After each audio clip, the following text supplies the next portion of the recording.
meteorologists are at a loss to explain what is causing this weather and why it has taken them by surprise. That sudden drop in temperature as half an hour ago, Mexican officials closed the border in the light of so many U.S. refugees. Be prepared to go live to Los Angeles. Are you getting this on camera? What you see is happening now. Look over there behind me! That's a tornado! Yes, a twister! This is just massive.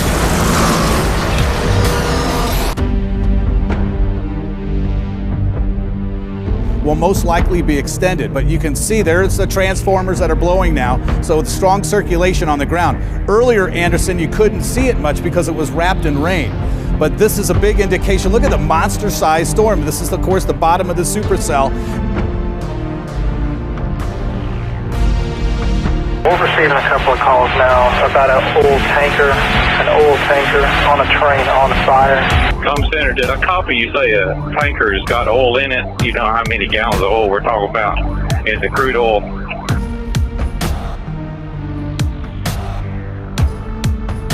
More controversy in this city. This department now investigating in the wake of this questionable sign discovered inside one of these prisoner transport vans. And you see on the inside of the door, it reads, "Enjoy your ride, because we sure will."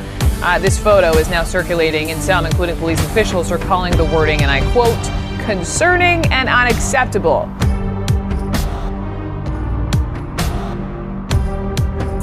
At least 29 aftershocks have been reported since the earthquake. The Ministry of Civil Affairs and the China National Commission for Disaster Reduction have sent work teams and soldiers to assist relief efforts in quake-hit areas.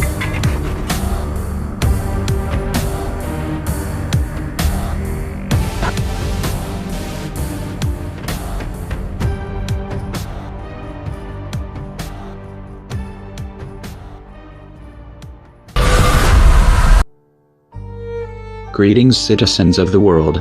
We are anonymous. We are reaching out to you in such a direct manner because we have exhausted every other avenue. We would like to take a few minutes of your time to inform you about the United States government's plan to murder over 120 million citizens. We do not have enough time to reveal all of the evidence or history on this plot. You must find the truth out for yourself. Open your eyes. People are already disappearing in the USA. The homeless are being rounded up in the night by military persons and disposed of.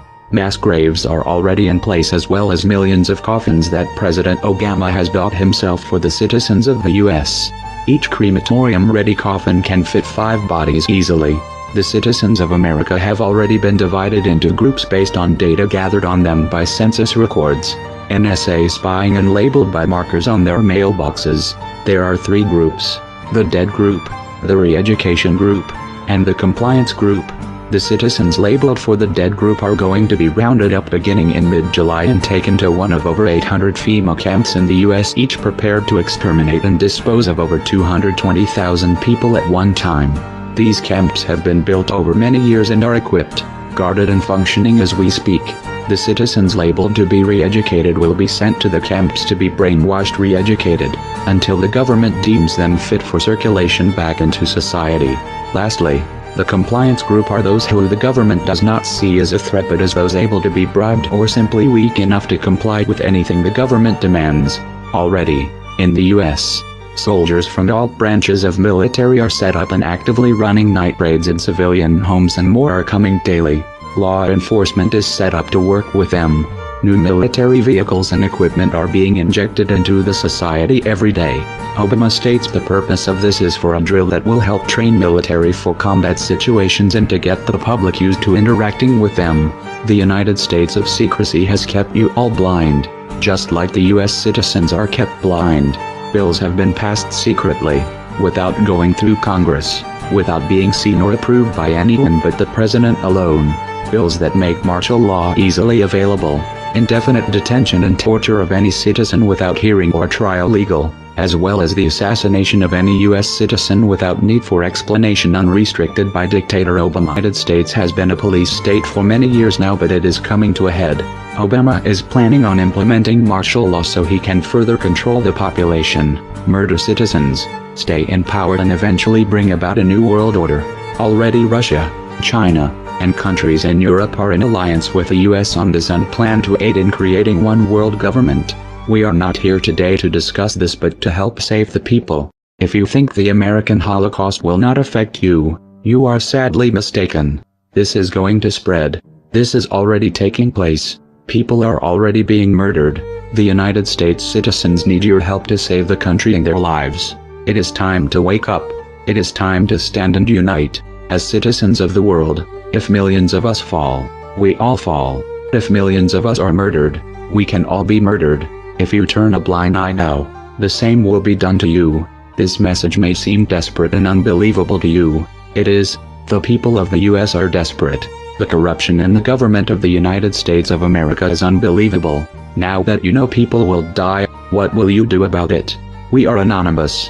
We do not forgive. We do not forget.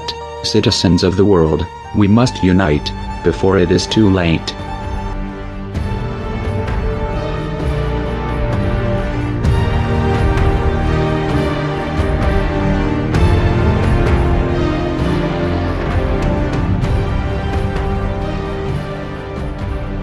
Tonight, we are a nation of extremes. The East is cleaning up after vicious storms knocked down trees, snapped power lines, and wrecked buildings. Folks were jolted out of bed by non-stop roaring thunder. In the West, at least 30 large wildfires are thriving on the long drought and relentless heat. We have 2 reports this evening, and first we'll go to Wyatt Andrews in the nation's capital. Wyatt? Scott, residents stretching from Virginia to New Jersey say that last night's thunderstorms, like the one that took out this 150-foot tall oak tree, were extremely violent and very frightening. It was in the forecast as a thunderstorm, but what developed was a much larger weather system in which clusters of storms crashed together. The collision of storms created a phenomenon called wet microbursts, random gusts of hurricane and gale force winds. One of those gusts destroyed this marina in Maryland. Another hit Whitehall Township, Pennsylvania, where Jenny Daniker heard the storm gathering and barely escaped. So we just went in and ran down into the basement, and a few seconds later heard the loud crash of the roof coming down. In New Jersey, residents like Paul Marositz described rain and hail coming in sideways. The wind was worse than Sandy. That's how loud it was. In Washington, the storm created a spectacular light show, but also forced a group of Girl Scouts camping out at the White House to seek shelter in the executive office building. This microburst storm was part of a weather pattern that forecasters call the Ring of Fire, the high pressure and hot air that's dominated the east and the south from New England to Texas throughout the month of June. Colder air slamming into the ring from all directions brought floods to Texas and record rainfall in the east. Washington in June got 3 times the normal amount of rain. I'm Carter Evans. Here in the West, it's another day of triple-digit temperatures from California to Washington state, where hot weather is fueling a new wildfire. Flames forced dozens to flee their homes in Quincy. 30 miles away near Wenatchee, some evacuees returned to find their houses burned to the ground.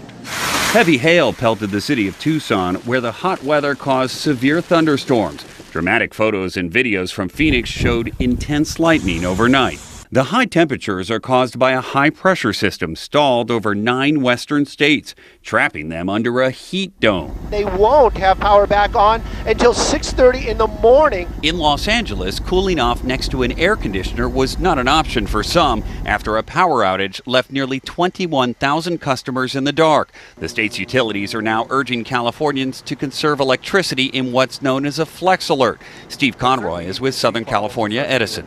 You're looking for conservation, people to reduce usage, business and residential customers when they can. California utility companies are asking customers to reduce their power usage through at least 9 p.m. tonight. Scott, the triple-digit temperatures here in the West are expected to continue into next week. Carter Evans, Wyatt Andrews, thanks very much.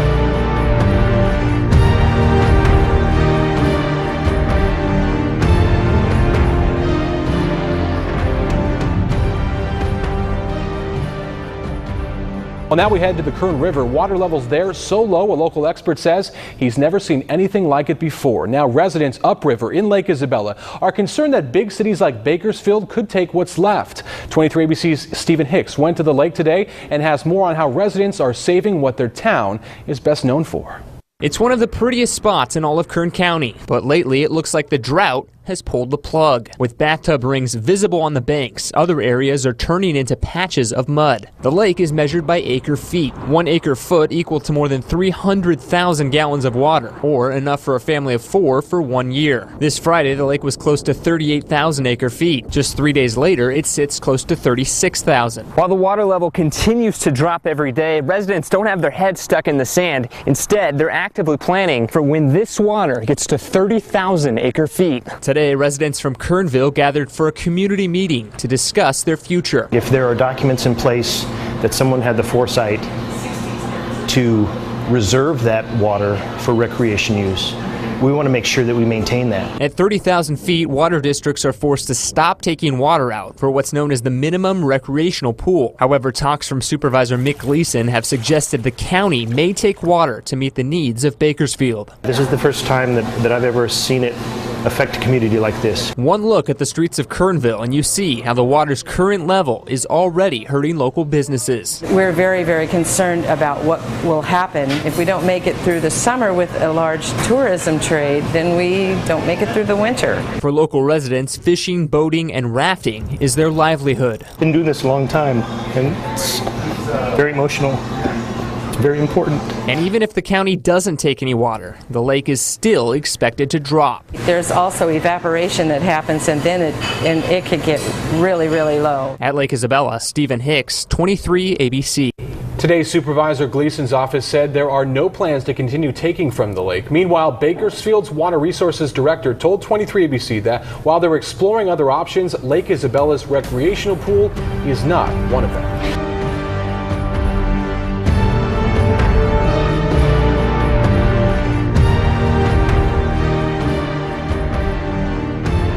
A very dangerous weather system. We've already seen it damage on the ground. Take a look now. These are some very ominous looking images.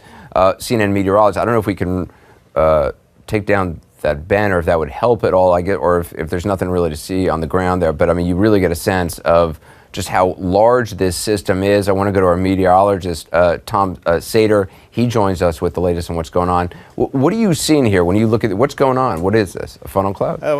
Yeah, it's a massive supercell storm right now, Anderson, that is showing rotation, as you can see it.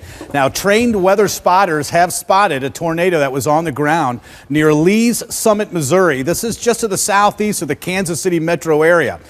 So along with this, it's moving southeast away from Kansas City, and you can see there's debris now. There is debris on the ground, so we're getting this not only now a Doppler indicated rotation, but you can start to see the damage. No reports of damage from the previous touchdown of this. This is all in a watch, a tornado watch from Kansas City, Kansas, down toward Joplin, Missouri, over toward central Missouri, in Columbia, where the University of Missouri is. This is in effect until midnight. Now, this warning, most likely, that was extended to run from 7 Central Time to 7:30, will most likely be extended. But you can see there's the transformers that are blowing now, so the strong circulation on the ground. Earlier, Anderson, you couldn't see it much because it was wrapped in rain. But this is a big indication. Look at the monster-sized storm. This is, of course, the bottom of the supercell, as the atmosphere is extremely volatile right now from parts of eastern Kansas across into central Missouri.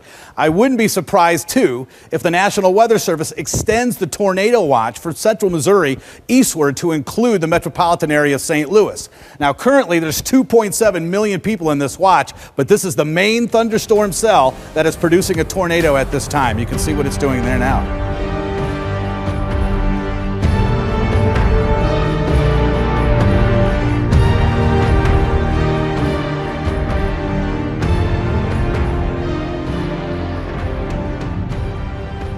Chinese authorities have initiated an emergency response after a 6.5 magnitude earthquake struck its northwestern Xinjiang Uyghur Autonomous Region. 6 people have died in the quake, which rocked Pishan County Friday morning at a depth of 10 kilometers. About 3,000 houses have been damaged. The tremor was also felt in neighboring Yecheng County, prompting the immediate evacuation of residents. At least 29 aftershocks have been reported since the earthquake. The Ministry of Civil Affairs and the China National Commission for Disaster Reduction have sent work teams and soldiers to assist relief efforts in quake-hit areas.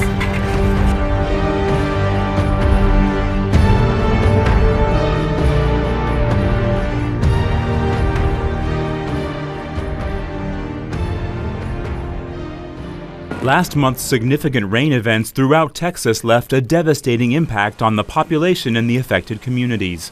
The Trinity River, running through Dallas, overflowed, spilling its muddy waters into structures and parking areas. Flooding carried much of its vegetation and river life onto land. Among the river casualties was this monster, the long-nosed gar. The 2-foot-long living fossils, as they're often dubbed, were caught in fences as the waters rose and they struggled to return to the river. They became mounted, almost on display in fence link, scaled armored bodies and sharp teeth appearing almost prehistoric. Gar have remained virtually unchanged for 100 million years, evolution leaving them alone. I'm Matt Sampson, the Weather Channel.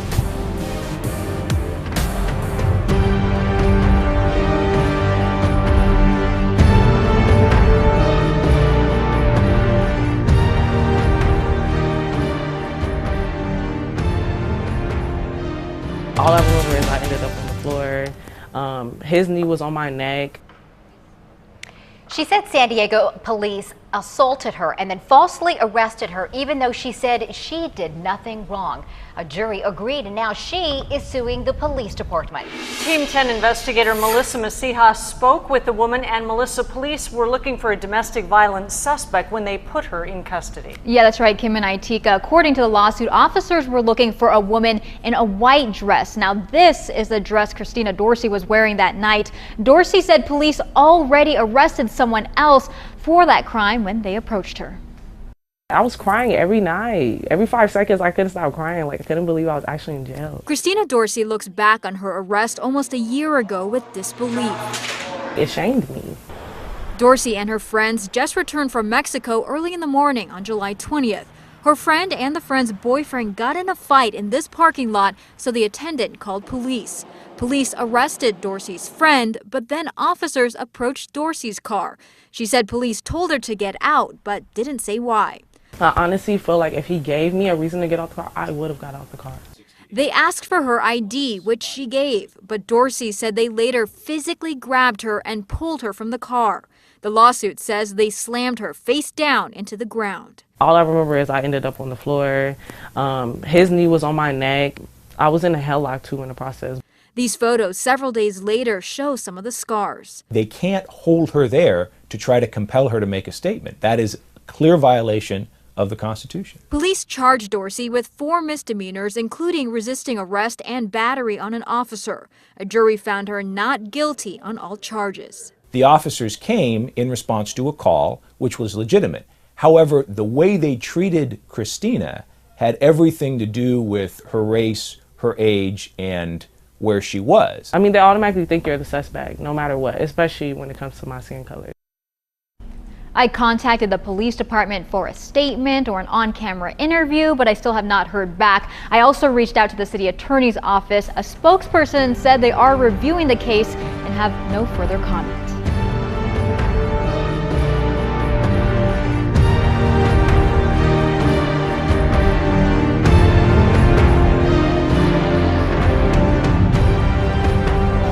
This may be the epicenter in the fight over same-sex marriage. What do we want? Marriage equality! When do we want it? Now! Granbury, Texas, a small town roughly 65 miles southwest of Dallas, boasts the first town square in Texas. Welcome to God's country. The town may be the last to issue marriage licenses to same-sex couples. It's one man and one woman. That is how marriage should be. Jim Cato and Joe Stapleton have been together for 27 years and were prepared to get married on Monday.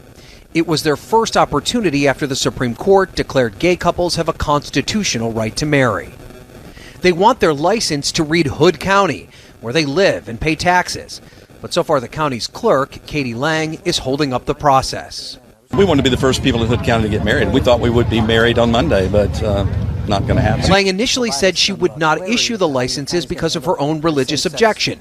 But then later in the week, she said she would allow other members in her office to do so. But couples like Jim and Joe have been told the proper paperwork has not arrived. But in similar small counties like San Saba, Texas, the logistical issues have been worked out, and gay couples like Jonathan Means and Jason White successfully obtained a license, while Jim and Joe continue to wait. When do I come in your office? She said, I don't know. And everything was she didn't know. Lang's reluctance has sparked a bitter battle from both sides in this normally quiet town. Religious freedom supporters on one side of the street, gay rights activists on the other. One side defending Lang's right to object. We have a message for Katie Lang. You are not alone. Your community is here with you. The other demanding she abide by the Supreme Court's order or quit. Get on board with equality or resign today! And as many Americans come together to celebrate the country's independence, a Texas-sized battle remains over an issue the highest court thought they'd settled.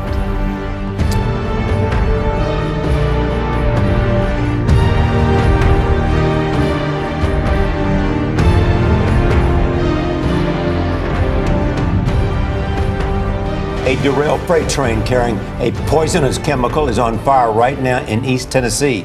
It forced widespread evacuations in the town of Maryville, just outside of Knoxville. The train was traveling from Cincinnati to Waycross, Georgia. Up to 5,000 people were ordered out of their homes within a mile of the scene. They may not be able to return for 48 hours. At least one car derailed just before midnight. 10 first responders were taken to a hospital because of toxic fumes.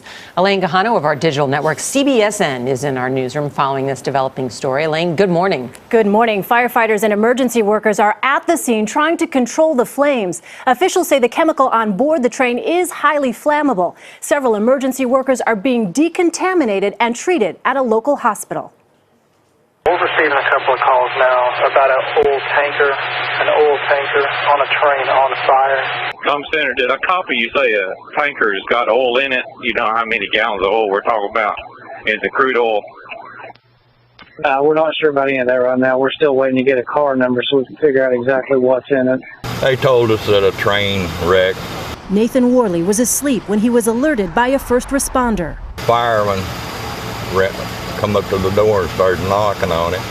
Woke me and my dog up. The Red Cross relocated evacuees to a shopping mall and a high school. It's very challenging because, first of all, you hear the numbers, like 5,000 people have been evacuated. We're just prepared to take who walks in the door. Officials say the derailed car was carrying acrylonitrile, a highly flammable and toxic liquid used to help make plastics. The train was carrying a total of 57 cars with mixed freight. 9 of the cars were carrying the chemical. 10 first responders have been taken to a local hospital emergency room due to inhaling fumes. Blount Memorial Hospital is expecting 12 more. Meanwhile, officials are investigating the cause of the crash, and residents have been told not to drink well water because of possible contamination. Gail. Elaine, thank you.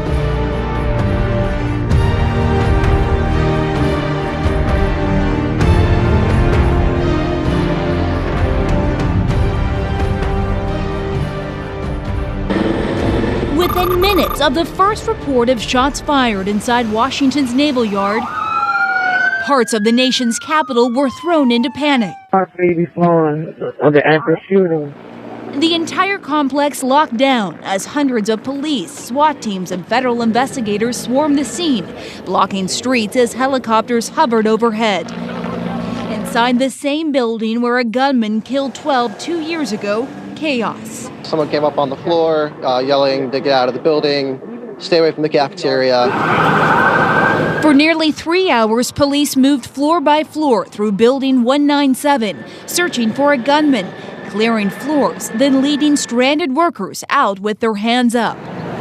Across town, the White House blocked streets and canceled tours. At the Capitol, enhanced security. By 10:15, police gave the all clear, later saying there was a lone 911 call reporting the sounds of gunshots. We take every event here in Washington very serious, and our posture remains extremely high. While today's overwhelming response came in part because of the eerie similarity to the Naval Yard shooting rampage 2 years ago, Sources say it was also a result of fears throughout law enforcement. The possibility of a July 4th terror attack coming after increased chatter by ISIS supporters online and calls by the terror group to strike in the West. Police in Washington, New York, and other major cities say they are already increasing security around holiday events. Phenomena like ISIL, unlike Al-Qaeda of the old days, there doesn't have to be and won't necessarily be a command and control relationship between somebody who instigates an incident and ISIL as an organization.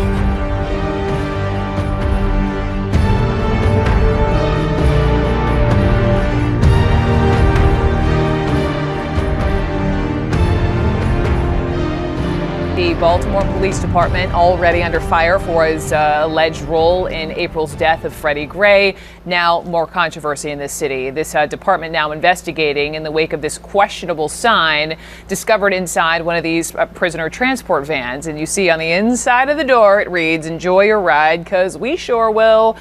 This photo is now circulating, and some, including police officials, are calling the wording, and I quote, "concerning and unacceptable."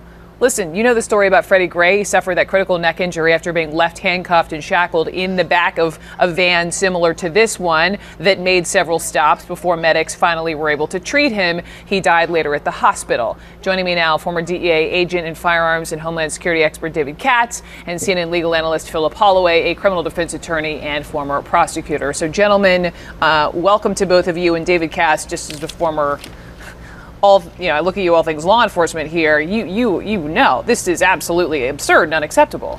It's stupid. It's juvenile, and it's worst of all, it's unprofessional. So we still do a lot of training with law enforcement officers, and I always stress to people, in addition to doing the right thing, of course, you have to look good and sound good and maintain your professional demeanor at all times. This is not high school, so it is unprofessional. I'm sure it was not post Freddie Gray. We don't know, by the way. Let's be crystal clear. We don't know. I can't say for sure this is the same van. We don't know when the sign was placed, before or after, but still the fact that it exists, the photo was taken, it's obviously being circulated. But be specific, Philip. I mean, when you say it could shed some light, how could it be introduced as part of any of these trials regarding these 6 officers? Again, we don't know when this sticker was placed on the inside of the door, and we don't know which van it was in. No, if this was in the actual van that Freddie Gray died in, of course it would be a bombshell. But it demonstrates this police subculture and the way that Freddie Gray was treated or mistreated, as it were, in the back of that van is going to be key. And it is the intention of the officers. It's what's in their mind at the time they were transporting him. That is what is going to be key and what is going to be relevant in the Freddie Gray case. And if this is the mindset of officers who are transporting people to jail, it's outrageous. And I can't for the life of me imagine why anyone would take any pleasure out of taking someone to jail. It's fine to be proud of a job well done if you do a great job as a police officer, that's fine. But you don't take pleasure in taking someone to jail. It's just not right.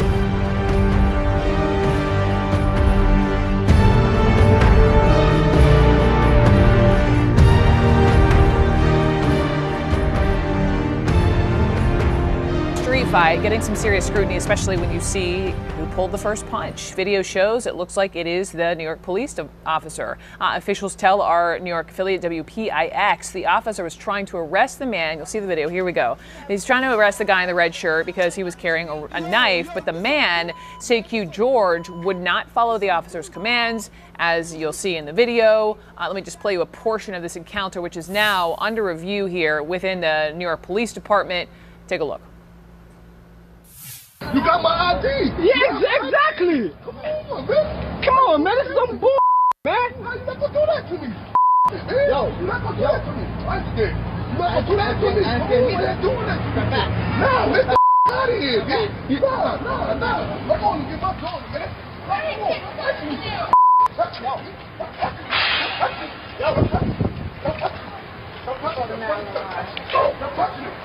We have police fighting another civilian on the street. Yo, this some bull, man. This some bull.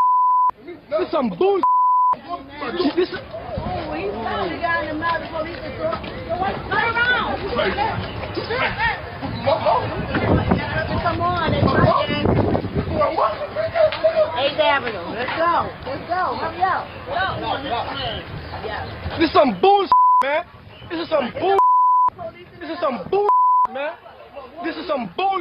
This is some bull. This is some bull, man. This is some bull. This is some bull. This is some bull. I got everything on camera. I got everything on camera because I was walking with him. I got everything on camera. I got everything on camera. I got everything on camera. I got everything on camera. I got everything on camera. I got everything on camera. Everything. I got everything on camera. I got everything on camera. I got everything on camera. I got everything. I got everything on camera. Look, he messing her. He messing him. He messing him. All right, so that is the majority of the video here. With me now, David Katz, CEO of Global Security Group, formerly with the DEA and a federally certified firearms and tactical instructor. So let's discuss what we just saw. I do know that Bill Bratton, NYPD police commissioner, said that he did not see anything inappropriate from the officer in the video. I mean, clearly, it appears the officer pulled the first punch. Do you agree with Bratton? Completely. Why? You do not have a right to resist arrest. Police officer tells you you are under arrest. You have one option: comply. What about the law as far as when you're approached by police and they're not explaining to you why they want you to be arrested, why they're approaching you in the first place? I want to play some sound. This is from this man's friend. You hear him say, "I've got the whole thing on camera. I got the whole thing on camera." He's the one rolling on the whole thing. This is what he said. When you watch the video in the first place, you ask a man for his ID. First of all, when you stop as a cop, when you stop a man, you have to tell us why you stop us. You did not tell us why you stop us, but you asked for ID. So, as an officer, are you required by law to explain to someone why you want to arrest them, why you're approaching them? In this case, apparently it's because there was a knife. That's an excellent question. Constitutionally, you are not. In New York, some states like New York require you require you to, but only if the circumstances permit it. So, for example, if you're under arrest for whatever charge, you explain the nature of the charge, your authority. By the way, it's the same for a civilian arrest. But in this case, if you're trying to and the person resists, you don't have to say, throw your punch and, by the way, it's robbery, whatever it is. So I think it's possession of a weapon in this case.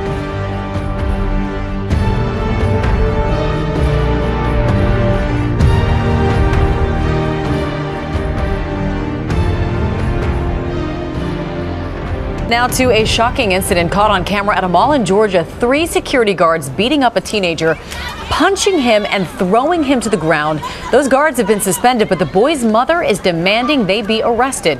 ABC's Steve Osunsami has the story. This is the cell phone video that's burning up the internet this morning and has led to the suspensions of these 3 security guards, seen here repeatedly punching a shirtless 15-year-old outside a mall south of Atlanta. Witnesses say the guards were trying to get a group of underage kids to leave. Mall policy says you have to be 18 to remain on the property without a parent. But the girl who shot the video, who's avoiding cameras, told police that one of the guards swung first. 45-year-old Shavella Ham is the boy's mother. I was horrified. I was scared. She and her new lawyer are furious. I was at another store at the mall. Across the street. Across the street from the mall. And I got a phone call, and it was my son, hysterical, screaming, "Ma, come help me." They went to court Thursday and filed these documents demanding that police arrest the security guards for battery and visible harm, and were granted a hearing next month where they plan to show a judge the video. They should not be allowed to continue working as security officers, but even more importantly, they should be arrested and prosecuted as criminals. In a statement, the mall says the guards work for a third-party company and no matter what happens, will no longer work on site. What those 3 men did, this whole situation could have turned out even worse.